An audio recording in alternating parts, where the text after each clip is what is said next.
How you guys doing today? It's Anthony Gangi. Welcome to another episode of Tier Talk. Guys, great dialogue coming your way. We're going to talk about two components and how if these components are working correctly together to balance each other, it can help us battle against the war of inmate manipulation. My guest today is going to be Russ Hamilton. We're going to break down how this works. I'm pretty excited for this. Hopefully this could be used in training. Remember, nothing's a catch-all, but I do think that when it comes to inmate manipulation, after understanding what we're trying to present, it does put the ball back into our hands. Now, guys, I just want to go over my sponsors before I bring in Russ. My first sponsor is American Military University. If you guys get a chance, please check out American Military University. They're very supportive of what we do in corrections, also very supportive of what we do here on Tier Talk. So if you're looking to get a degree, seek higher education, maybe even bring that education into the classroom, please check out American Military University. We also have Inmate Manipulation Decoded. That is now available. That's used for training all across the country, probably even outside the country. That book is very helpful when it comes to battling inmate manipulation and just preparing staff. The link to that is in the description. And we also have my next book, How to Succeed in Corrections. The pre-orders are now open. So if you want to pre-order the book comes out August 31st. It's just a lot of tips that's provided in this book. Tons of tips, not just from myself, but also from tons of professionals that work in the field. The book is available at Blue 360 Media. And again, that's the pre-order. When the book comes out August 31st, that's where you'll be able to get it. If you look at the pre-order, it comes with an app and an ebook. So that's pretty cool as well. So you get the book itself, the app, and an ebook. And if you guys want to check out the other books that they have on Blue 360 Media, the link to that is also in the description. All right, I'm excited for this book, guys. It's been revamped, so it looks a lot better. I added a couple of things to it, so it's a pretty good guide to start this profession, or even just to while you're in it if you have questions. I mean, you could be in your last day in this profession and learn something from that book. It's just such a wide array of experience in there. Russ, what's up, brother? Anthony, how's it going, sir? Good, man. You mind introducing yourself to our audience? Not at all. My name is Russ Hamilton. I'm a former and retired sergeant from California Department of Corrections and Rehabilitation. I also have experience as a senior juvenile correctional officer, and I currently work for a private company where we do rehabilitation and reentry work for a local probation department and a local county jail where I am a case manager. And how's Keepers of Chaos going?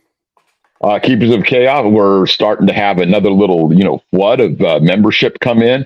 I'm hoping to crack that 6,000 mark here pretty soon.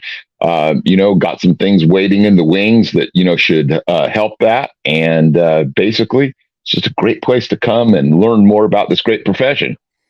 All right. So, Russ, today we're going to talk about two components that should help staff battle against inmate manipulation. I've been kind of rereading the book again and just trying to kind of learn myself, because again, a lot of the stuff that was written in this book is based on personal experiences. But having said that, sometimes I even go back and reread it and find something unique about what I wrote and say, oh, you know what? I could devote a topic on that.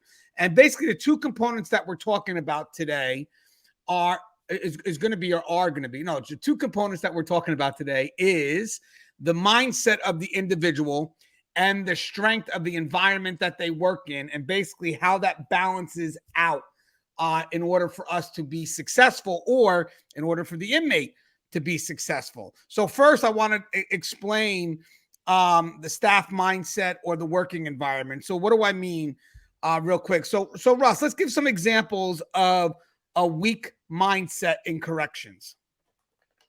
Okay, so a weak mindset, from the individual perspective or that of any particular officer that's working, is one that is either not aware of the environment that he's in and doesn't understand and does not understand the potential for danger, for being co-opted, for being corrupted, is not, hardened against the type of manipulation tactics that inmates will play. And so that's something, that we have to look at. This individual, they may not have been trained well. They just may be, intrinsically weak. and they just, are not that well at figuring out how it is that inmates play these particular games. Yeah, I'll also go ahead and say a weak mindset could also deal with someone who doesn't realize that they have vulnerabilities. That they allow their ego to be lifted to this extreme where they feel that they're untouchable. Because even when it comes to manipulation, a lot of people may walk around saying, well, that will never happen to me. And it's like, yeah, but you're disregarding a lot of things outside of you that you think you may have control of that you don't, which includes situations. And that's kind of what we'll balance in the second half of this when we talk about the environment. But for me, a weak mindset is someone that doesn't continue to grow and learn, because obviously the inmates are learning, doesn't understand human behavior, doesn't understand themselves, and just ultimately feels, I still have to say, feel that they're untouchable. Because again, to me, when you feel that you're untouchable and you feel that it cannot happen to you, usually it's the people that wind up getting caught up in the end because they believe that they couldn't be touched. So again, Yeah, for me, okay, Russ. I was going to say, yeah, and this can also, be an individual who's not as oriented towards the law enforcement side of things, and maybe actually, more oriented toward, the criminal side of things. We have those individuals slip through, and so they're not as easily armored, or they have a predisposition towards doing something potentially illegal. So, there's a lot that goes into the mindset. It's not just complacency, but it can also be, that kind of, pro-criminal type of thing where, hey, these guys aren't so bad. Maybe I'm willing to do something that, skirts what the law and duty tells me that I should be doing. Yeah, I like that. Like people that could also be highly sympathetic, that believe they work directly for the inmate without the rules of the facility to balance them. People that could easily be played into feelings of guilt or obligation. That's another thing. Guys, don't forget, even for people that serve a helping role in corrections, there is a balance. So if you cannot separate that, if you wind up thinking that, okay, well, my need to help the inmate supersedes rules and regulations, an inmate will easily be able to pull you out of your prescribed role and make things personal. So remember, when I say prescribed role, that is defined by what the agency expects. So again, staff mindset, also one more thing, someone that doesn't know how to hold their position of authority, someone that doesn't take onus to that level of authority, someone that's afraid to say no would be a very good example of a weak individual, especially in corrections. You better be ready to say no. But I think we get the gist of it all. Correct, Russ? You think so? Yes, I think we've put it out there well. Now, on the adverse, what about a strong mindset? How would you define a strong mindset, Russ? A strong mindset is generally, someone who is comfortable in their role, not to the degree that they're complacent, but they know and understand the mantle of the particular position that they're fulfilling, that of a correctional officer, that of a correctional staff member. They know what it is that they're supposed to do. They follow the rules, the regulations, the policy, the procedure, state law, case law, and they understand the nature of the danger that they're in on a day-to-day basis. And they know that there's a danger that they can be manipulated into doing something that's a security breach. And maybe to a lesser degree, with a strong type of mindset like that, maybe to a lesser degree, some type of being co-opted or corrupted. So that's a person that really is secure in what it is that they're doing. They've taken that label, they've taken that mantle, they've taken that position and title on, and they're fulfilling it to the largest extent that's possible for them. I love how I love the technical side role, because you're right. Got to know your laws, because again, that's something that you have to lean on in order to be effective. I also say that, if I can add, someone that's firm but not rigid, there's always going to be a balance here, because again, you're working in corrections, so you are going to have to constantly adapt and adjust, but you don't want to shift from what those core values are, what the agency expects of you to carry out. Also, I would say someone that, again, kind of just on the opposite, but someone that's comfortable with that level of authority, someone that, believes in that level of authority, someone that's not afraid to tell an inmate No, I mean, that's key. And I do like someone that continues to grow and embraces some levels of vulnerability because they know they're not perfect. And within that level of vulnerability is where they're able to kind of have a heightened concern, if you will. Like some people that believe they're untouchable don't really walk around with any concerns. Like, it's like, well, it's not going to happen. Nothing can happen to me. And when you have people that know that they do have some level of vulnerability, like Russ said before, they have a little bit of a shield. They have a little bit of a shield that protects them, but they also know, like, these are my areas where I'm weak. And then we'll get to the environment in which the environment can help at that. But yeah, I guess in general, an adverse to a weak mindset, just a strong mindset is understanding the environment, understanding the people that you're dealing with, and knowing that you have an expectation, a role to perform within the agency's rules and regulations. So again, now this is all going to make sense when we go to balance things out. Now let's talk about the working environment. Now this is key because, again, and we'll talk about it, when it comes to manipulation, inmates look at two things. They look at the person, and they also look at the working environment. And there is a level where they also can create situations, but again, the situations that they create that could be ideal for their game usually will go back and relate to either the individual or relate to the working environment. So the two main components that we want to discuss here is the individual and the working environment. So let's talk about the working environment. Russ, what's some good examples of a weak working environment? So, there's a lot of things I could throw out there. The main one that I would say, though, is, a lack of unit cohesion. You're going to have, a mix potentially of different individuals who inside any particular environment, can rely or not rely on that environment, to back them up. We should have fail safes installed within, that system that we're using, so that weak individuals are not the last and weakest link. So we look at unit cohesion, lack of cohesion between the shifts. That can often be a big one, people doing one way, and just an overall lack of consistency. Where there's a lack of consistency, you will find a weak link. Where you find a weak link, that is something that can be exploited to the detriment of the safety and security of the institution. I love that, Russ, because we always talk about that, the lack of consistency, especially between, let's say, partners that run a housing unit together. I mean, that could be a concern as well. If you're not consistent with the practices, it gives the inmates a chance to shop for staff. I also want to mention the supportive roles. Oh, thank you, honey. My wife brought me down some water. Oh, she brought you some water? Wow. Yeah, not because you thought about doing it. It's because I requested it. And I did say the word please. But sometimes she may think about doing, never mind. Never mind. I'm waiting for the sandwich to show up. Yeah, good luck on that. I'm lucky to get the water. But let me just get a sip. Hold on. But I also think, like, our environment truly has to be supportive. Corrections is very interdependent. It's not something that we can do on our own. So not being able to have that support to help each other. But I also want to add something else with the working environment here is outside of just support, because sometimes the support could be automatic because it comes with the job. That's what we're paid to do. Or it's because I really see Russ as my brother and I'm going to support Russ.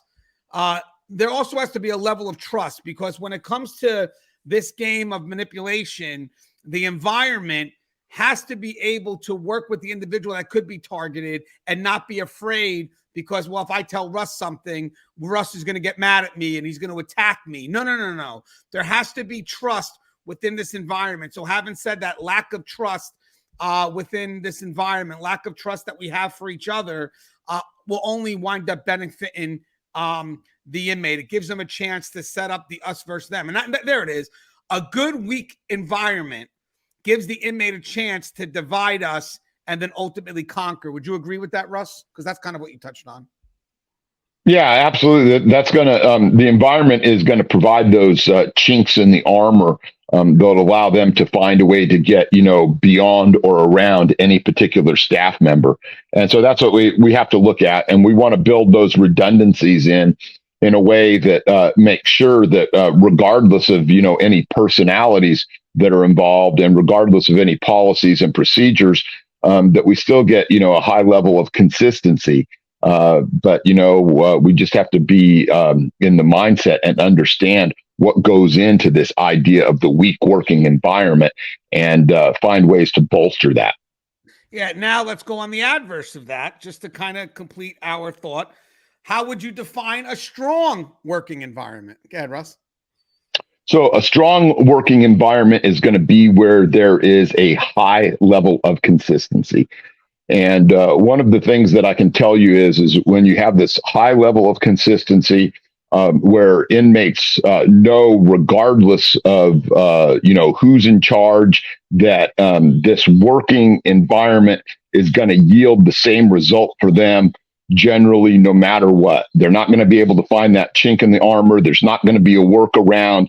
There are going to be policies and procedures in place that put a barrier between them and different results. We want inmates largely to experience the same results for the same types of behaviors and questions that they ask on a day-to-day basis.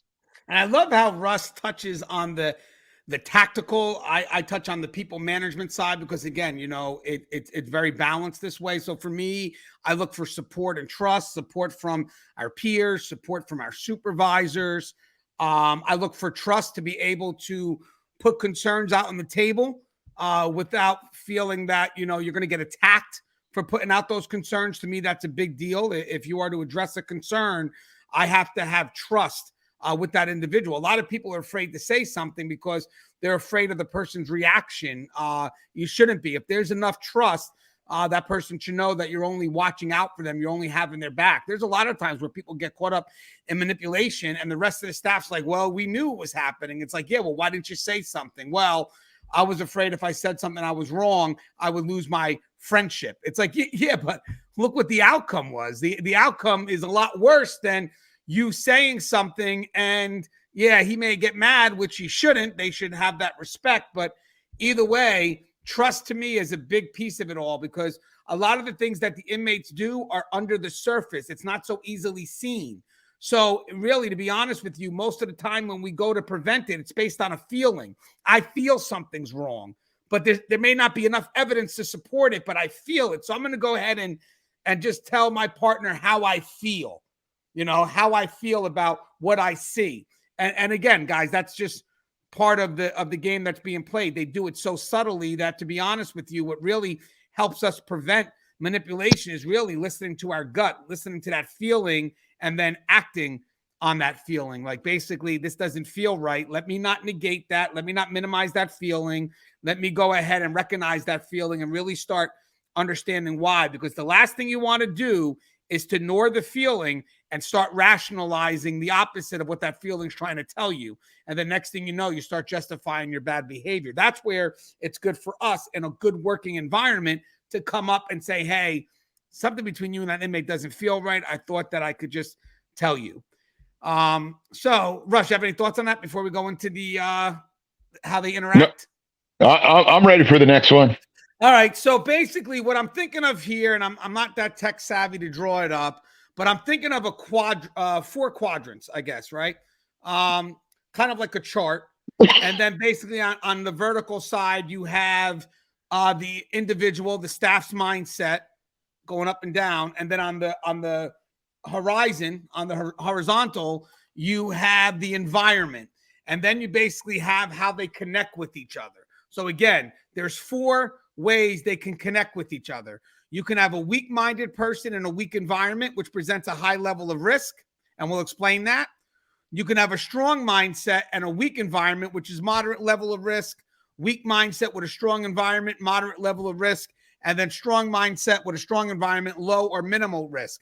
I think that if someone is very savvy, they can help me create this quadrant thing, or maybe Russ will, and then we could just post it, because this is actually pretty good. I mean, we defined exactly what we mean by strong mindset or strong environment, weak mindset and weak environment. Now we just got to plug it in and how they relate to each other. So the first thing I thought we can discuss kind of as we go up and back down is let's do the obvious.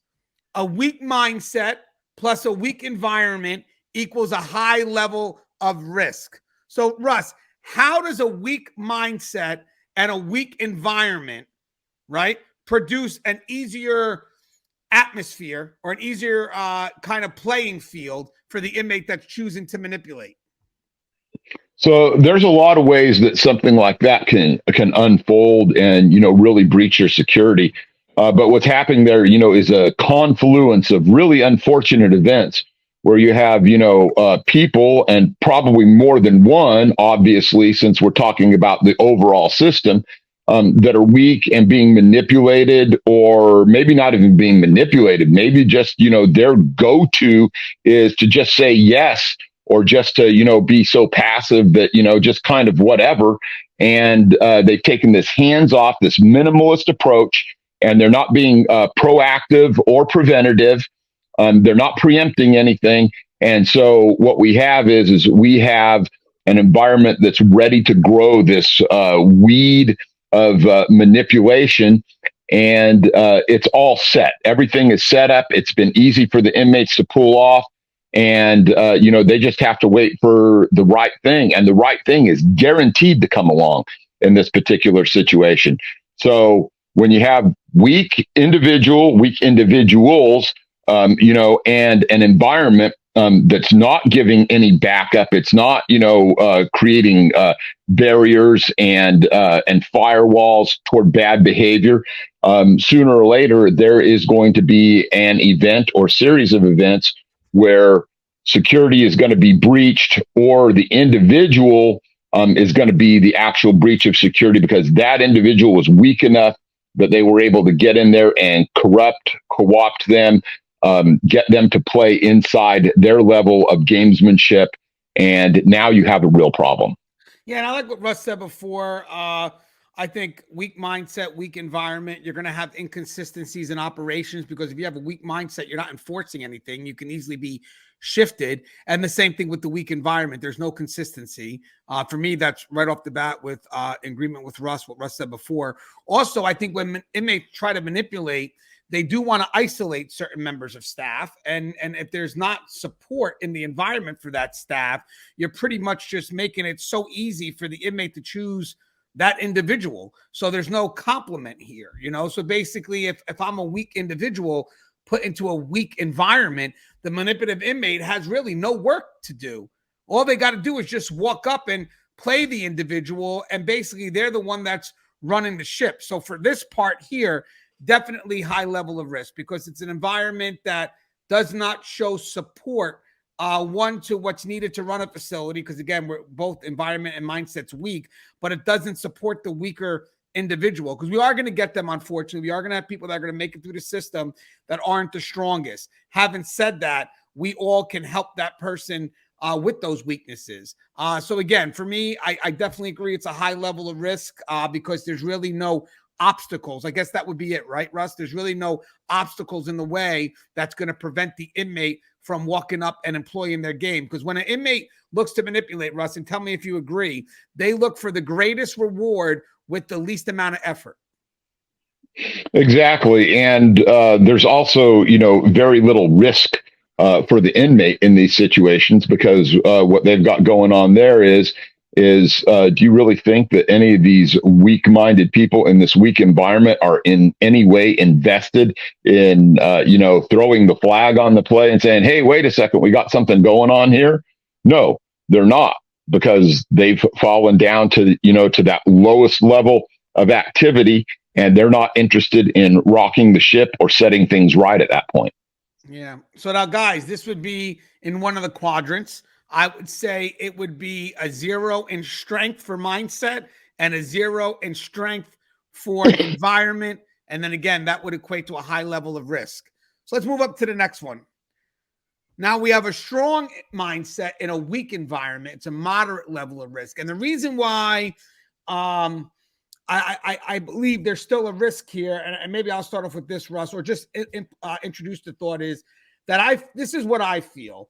You may have a strong mindset and believe that you're untouchable, but you can't control every situation that's going to come your way. That's one thing. And also, as a strong individual, to be honest with you, you could be as strong as you want, but if you can't influence the environment you work in, well, the problem is then the environment becomes an issue.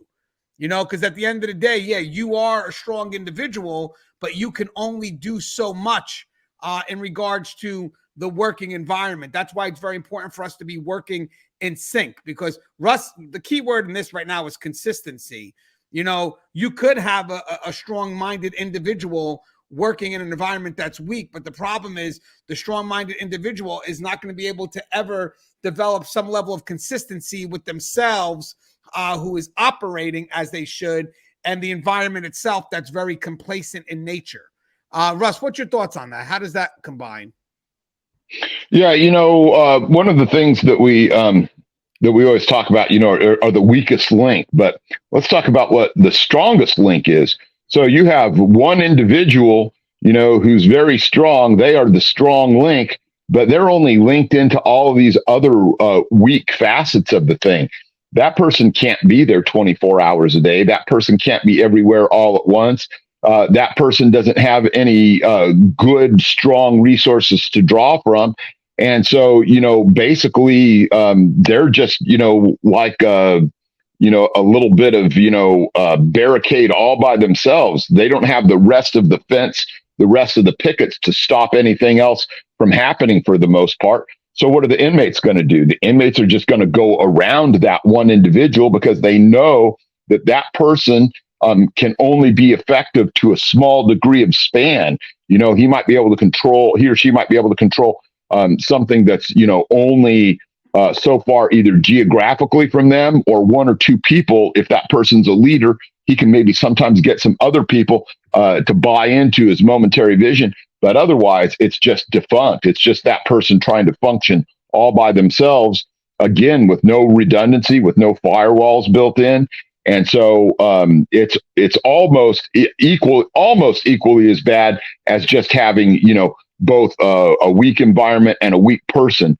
But there's still the possibility that they can interdict some things and possibly exert some influence and some leadership.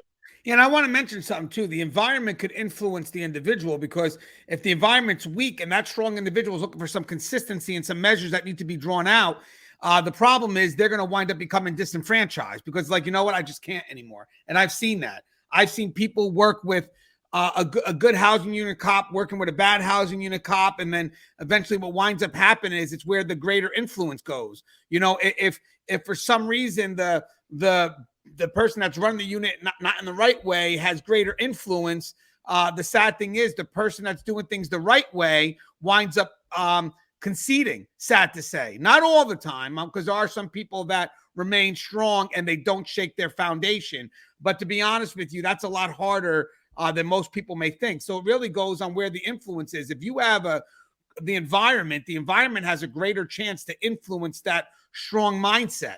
And not because that person wants to go that route. It's just because they're like, I give up because nobody's listening. So to me, where the balance comes is where the greater influence is. But I have seen people, as I said, that have strong mindsets, strong core values, and they don't shake. They just don't shake. No matter where the environment's going, they stay tall. They still do their job. And again, that just seems to be that one area that in this case could be unshakable. But with that said, like Russ said, they have a limited area of control. So I could see it going both ways, but you're right, Russ. I think the influence from the greater will affect that one individual, and that one individual will probably, some will stay strong, some will stay true to the course, but some may say, I give up. And we see it a lot. Let's real quick, writing charges. If you write good charges and they're not supported, sometimes the people that are writing those good charges wind up getting disenfranchised and don't want to do their job anymore, because again, I wrote this charge, it was a good charge, and it's just being thrown out. So again, a weak environment that shows no support can definitely affect or definitely have an influence on the person that's strong-minded. Now, let's get to this one. A weak mindset plus a strong environment equals moderate to lower levels of risk. And the reason why I put lower level of risk is because I do believe the environment is a very important part in protecting us from being manipulated. So Russ, I'll have you do this first, Russ. A weak mindset plus a strong environment equals a moderate to low level of risk. How much does the environment weigh in on a game that's going to be played on an individual with a weak mindset? The good thing about your strong environment here is, that hopefully it acts as a filter toward, foolish acts by, a given individual here or there. The environment, ultimately is a result of, those people that are operating within it. And so you have, a handful of weak-minded people. The environment can still stop those bad things from happening.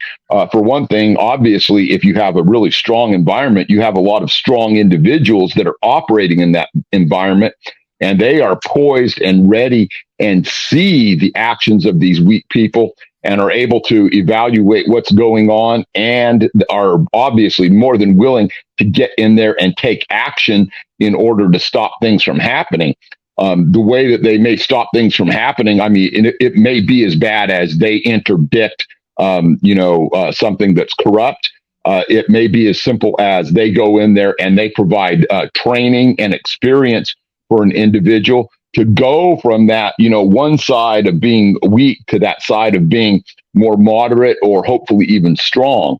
So that's the type of thing that we see that the stronger people are able to bring about in an environment like that, and they're able to rely on it in order to interdict some of the foolishness that can go on. Yeah, and I think a strong environment can cultivate a strong mindset, or if not, if you have someone that just is resistant to the influence of the strong environment, it does create an obstacle for that person to do things that are foolish. So again, if an inmate is looking to isolate a staff member, the first thing I think they're looking at outside of the individual is, will the environment allow me to do that? And I think if you have a strong supportive environment, if you have an environment like Russ said that's very active and just kind of aware of what's expected of them, then it does become a tremendous obstacle for that inmate to target that staff member, because they also know that when they go to employ that game, the game is not just going to be employed at that weak individual. The success of the game is really dependent on what the environment allows. That's why, for me, a strong environment also includes communication. Let's not lie. Communication's key, because if you have all individuals communicating with each other, different departments communicating with each other, different peers and staff communicating with each other, the individual is never seen as truly alone. So therefore, if I see Russ as weak, yeah, I may be able to target Russ, but I know Russ is tight with Gangi, who helps balance some of Russ's weaknesses. So having said that, communication's key. I mean, I love when there was manpower.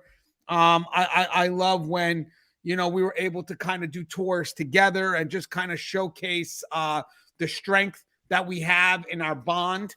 But for me here, if you have a strong environment, I think the strong environment has a greater chance to influence the weaker mindset, as opposed to the adverse, where the strong mindset can influence the environment. So again, strong environment, I say moderate to lower level risk, only because for me, the environment, the strength of the environment adds to our benefit a lot more than one single strong-minded individual.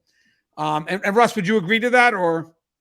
No, absolutely. There's always that thing of, we want to be able in the strong sets there to influence the weak sets to end up, not necessarily following all the way down to that lowest possible position.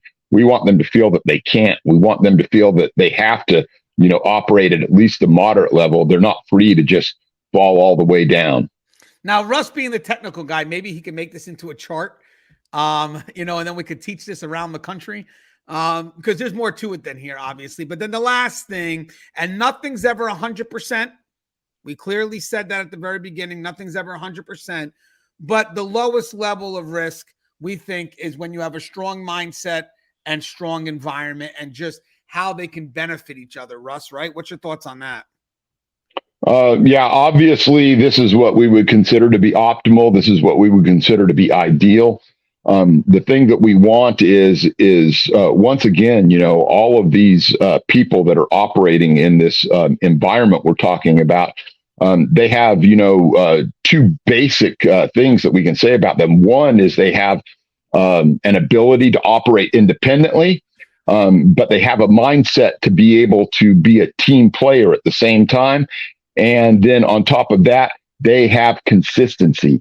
And consistency really is key in that everyone knows the likely outcome of any particular situation that another of these individuals is in. It's not guesswork. We know that the person is going to do the right thing. We know that the person is going to be there being proactive, preemptive, and willing to, get in there and do the necessary hard work.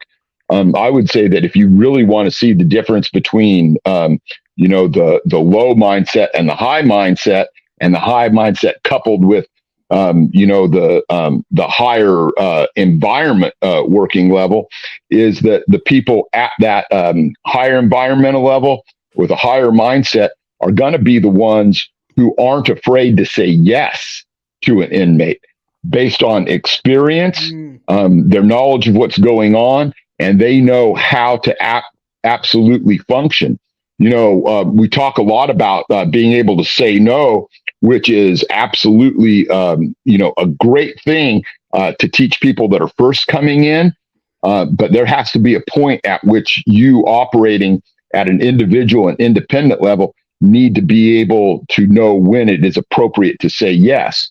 When we have everybody firing on all the cylinders in the right order at the same time and everybody's on the same page, we can afford to take more leeway with things like that. And that's just an indicator. I'm not saying you should go out there and start saying yes. I'm saying that that's an indicator when you have a bunch of self-starters that can also function as team players, then you know that the likelihood of manipulation working is extremely low. And that's what we want to see, because, manipulation leads from everything to introduction of contraband, to safety and security breaches, to escapes, and all of the reasons that we don't want to be in the headlines. Yeah, and the only risk, if I had to put a risk here, because it almost looks impossible, but the risk could be being comfortable in your past successes to the point where you feel you're untouchable. Again, when you have a strong mindset, strong environment, there is a level of humility that we touched on, which lets us know that at any moment something can happen. So you don't want it to be where you're so strong you feel you're untouchable. There's a level of humility here that I feel balances things out. So again, no cruise control. Yeah, that's what I meant. Yeah, no cruise control, because the funny thing is, and Russ, I would like you to see if you can comment on this, is that sometimes we can get so caught up in our past successes that we wind up being complacent. Yeah, believing your own press. That was always for me. I was always scared, because sometimes people would throw some things out there, or my name had come up, and then I'd think, wow, and now what do I have to do? Now I have to absolutely make sure, because there's a lot of people out there that want to see you fail. And, if you're just always, believing your own press, or believing that you have a handle on it, that is a form of complacency. That is where, you think that you have the game under control, and really, there's things working behind and against you that you can't account for. And you've avoided your situational awareness because you've assumed that the game hasn't changed, and really it has. Yeah, and guys, when it comes to strong mindset, I feel the mindset it kind of comes from how we justify what we do. Do we actually internally believe in the authority that we have? So for here, strong mindset, strong environment, I believe this is where you'd want to be ideally. But let's just quickly go over the four real quick. Obviously, a weak mindset, weak environment is the greatest risk. Right, Russ? Do you agree with that 100%? We just discussed that 100%. That's the confluence that I talk about, where everything is setting you up for a major failure. No redundancy, no firewall. Yeah, and I agree. The strength of our success, if I could pick between one or the other, which I rather have both, but again, get into that middle ground. If I could pick between one or the other, having the stronger environment will help create an influence on individuals to hopefully get them up to where their game needs to be. Because my biggest concern is if you have a strong mindset and a weak environment, there's a good chance it could devolve the individual, where, again, the environment helps people maintain where they need to maintain. So if I have a strong environment, that can lift people. I really believe that a strong environment can lift people, but I find it very hard sometimes. Not saying it can't happen, but for one individual to lift an environment, I don't know. That's not that easy. So if I had to choose, I believe a strong environment can lift people. So I would lean on the stronger environment if I had to choose between a stronger environment or an individual's mindset. What's your thoughts on that? Same thing, Russ, right? The environment. Yeah, there's just the whole idea about the mindset over time and never getting any backup, and whether or not at some point you're eventually going to tap out, you can't take it anymore, and you just get to a point where you throw up your hands and that's it, you give up, and then you sink down to the lowest level of everybody else. This is one of the reasons I talk sometimes about the haters in the department, and they actually can increase the speed of that process, where they're bringing everybody down around them, and they're trying to get to that lowest possible rung, that lowest energy state, if you will. And it's because either they gave up long ago, or they just didn't have much get up and go to begin with, and they want to see everybody miserable because they're miserable themselves. Very, very dangerous. All right, and then the final one is obviously having a strong mindset, strong environment. I mean, to me, that's where the greatest balance is. But again, just don't get caught up in the past successes of, well, everything went good today because nothing went wrong. No, it's because everything went right. Always remember, the running of a facility is active. Even if nothing is happening, it's still active because everybody is doing something right to keep things from not going wrong. So I hate people saying, well, today was a good day because nothing happened today. No, everything happened that was right. We all did our job. We were all on point and we were successful. So again, for me, I think a good, strong mindset, a good, strong environment is what works best. But again, just don't get caught up in the past successes. Approach that with some level of humility, because there is strength in being vulnerable and knowing that it could happen to you that keeps you on your toes. Russ, what's your thoughts on that final spot? The high, good, strong mindset, good, strong environment. Would you say that's the ideal where we want to be? It's the ideal where we want to be for a lot of different reasons. When you're operating, from that perspective, I'll tell you what, doing your job gets a whole lot easier. And it's not because nothing is happening. Something is happening every day. If you say that you had a day where nothing happened, it's because you missed it. I'll guarantee that. But where we want to be is we want to be at that high functioning where we can function, over the span of a career, and enjoy what we're doing because we are functioning at that high level, and we have that fallback system, that fallback environment that's going to help us persevere and get through, because we don't feel like we're doing it all. We feel like we can that we can hand something off to our person on the right, hand something off to our person on the left, and be able to persevere. And it's not all up to us. We have to have a sense of, some other people can get in there and take the load off of me. Love it. And Russ, any closing thoughts? I thought this was a very interesting dialogue. People can function and get together and decide what their working environment is going to be like. They can get together and decide what it's going to take to train people up to the point where their mental attitude and their decision, their intentional decision to be involved in making sure that inmates aren't getting over, can bring your entire facility to a brand new place. I talk to people all the time that talk about, how horrible their facility is. And then by the same token, I talk to people all the time that talk about, hey, all of my partners are great. We're getting in there. We're interdicting things. or stopping things. I love coming to work. But it's a choice. It's a choice of what you're going to do specifically and individually. But it also requires leadership to bring people around to recognize, what our values are. And our values should be those two things. We should be doing, personal development, and we should be making sure that we provide for an environment and facility where it's, where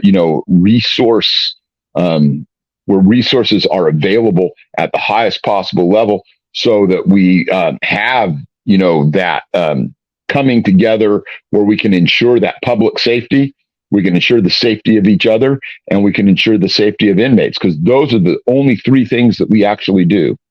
Yeah, and guys, in my closing, corrections is very interdependent on each other. So, having an environment that's supportive, but also having individuals that know who they are, makes it work. Because again, if you have individuals that are strong enough to know their vulnerabilities, they know how to work with the environment, believe it or not, and if you have people that have trust, they know how to approach those individuals. So again, a supportive environment, a trustful environment, it makes it very complicated for an inmate to employ their manipulative games, because at the end, we truly as staff don't stand alone. And that's the key for an inmate to be successful. They look to isolate staff. So we have to, at every effort, show that we're always connected. And believe it or not, that connection is what helps us in the long run defend against manipulation, because at the end of the day, the inmate isn't going against one. He's going against a whole army of professionals, So for me, the environment is key, but, it's got to partner with a strong mindset, and it really ups our odds in making sure that we avoid the games that inmates play, which, guys, the end result of any one of those games truly threaten our well-being at a correctional facility. As always, guys, the show is tiered. If you haven't, please subscribe, interact, engage, comment, hit that bell. Bell's going to notify every time I post a video. Stay safe.